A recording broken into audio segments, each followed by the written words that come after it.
मनियर में आए हुए इमरजेंसी एक्सीडेंटल के मरीजों को कौन बचाएगा? जिंदा है या उनकी मृत्यु हो गई, ये कौन बताएगा? ये मैं नहीं, ये मनियर की जनता संबंधित अधिकारियों और उन जनप्रतिनिधियों से पूछ रही है जो जिसके चाहने से यहाँ की स्वास्थ्य व्यवस्था में सुधार आ जाएगी। मैं बात कर रहा हूँ मनियर की। तो मनियर में दो सरकारी अस्पताल हैं, एक प्राथमिक स्वास्थ्य केंद्र और दूसरा सामुदायिक स्वास्थ्य केंद्र, लेकिन दोनों इस समय फार्मासिस्ट के ही सहारे चलाए जा रहे हैं। एक में तो डॉक्टर की नियुक्ति है, यानी प्राथमिक स्वास्थ्य केंद्र जो है उसमें डॉक्टर की नियुक्ति है, लेकिन वो भी चार्ज पे रहते हैं, यानी उनका चार्ज प्रभार पे ही है। उनका चार्ज सिकंदरपुर में है और मनियर दोनों में है। तो कभी सिकंदरपुर रहते हैं तो कभी मनियर रहते हैं। अब बात करते हैं सीएचसी की। तो सीएचसी केवल वार्ड बॉय एवं फार्मासिस्ट के ही सहारे चलाई जा रही है। अब सबसे बड़ा सवाल ये है, मनियर में आए हुए इमरजेंसी एक्सीडेंटल के मरीजों को कौन बचाएगा?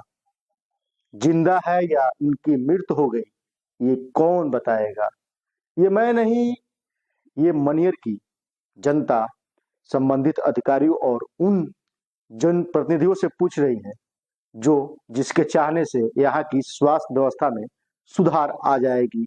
मैं बात कर रहा हूँ मनियर की। तो मनियर में दो सरकारी अस्पताल हैं, एक प्राथमिक स्वास्थ्य केंद्र और दूसरा सामुदायिक स्वास्थ्य केंद्र, लेकिन दोनों इस समय फार्मासिस्ट के ही सहारे चलाए जा रहे हैं। एक में तो डॉक्टर की नियुक्ति है, यानी प्राथमिक स्वास्थ्य केंद्र जो है उसमें डॉक्टर की नियुक्ति है, लेकिन वो भी चार्ज पे रहते हैं, यानी उनका चार्ज प्रभार पे ही है। उनका चार्ज सिकंदरपुर में है और मनियर दोनों में है। तो कभी सिकंदरपुर रहते हैं तो कभी मनियर रहते हैं। अब बात करते हैं सीएचसी की। तो सीएचसी केवल वार्ड बॉय एवं फार्मासिस्ट के ही सहारे चलाई जा रही है। अब सबसे बड़ा सवाल ये है, यूपी के यानी उप मुख्यमंत्री और स्वास्थ्य मंत्री ब्रजेश पाठक जी हैं। उन्होंने कहा था कि प्राथमिक स्वास्थ्य केंद्र में इमरजेंसी की व्यवस्था नहीं होती है और प्राथमिक स्वास्थ्य केंद्र में आए हुए उन सीरियस मरीजों को सामुदायिक स्वास्थ्य केंद्र में ले जाया जाता है। इसमें लिखा है कि प्राथमिक स्वास्थ्य केंद्रों में अगर कोई रात में एक्सीडेंट हो जाए तो आपात स्थिति में चिकित्सक नहीं मिलता है।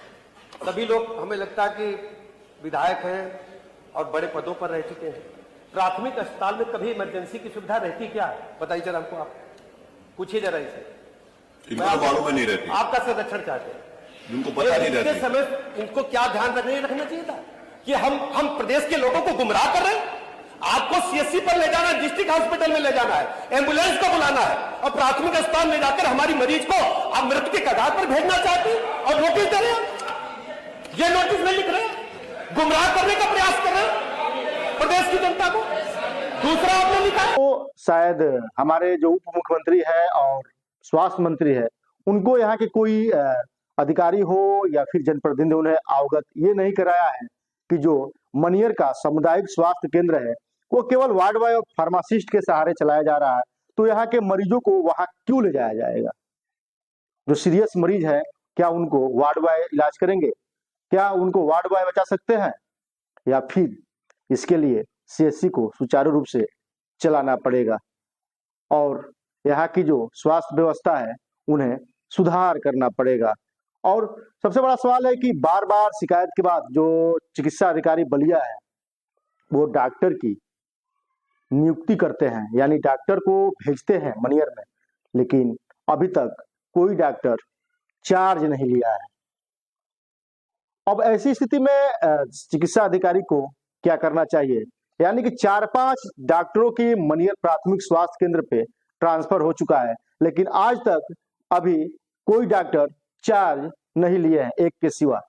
आखिर चार्ज क्यों नहीं लेते हैं? और अगर ये चार्ज नहीं लेते हैं तो चिकित्सा अधिकारी उन पे कार्रवाई क्यों नहीं करते हैं?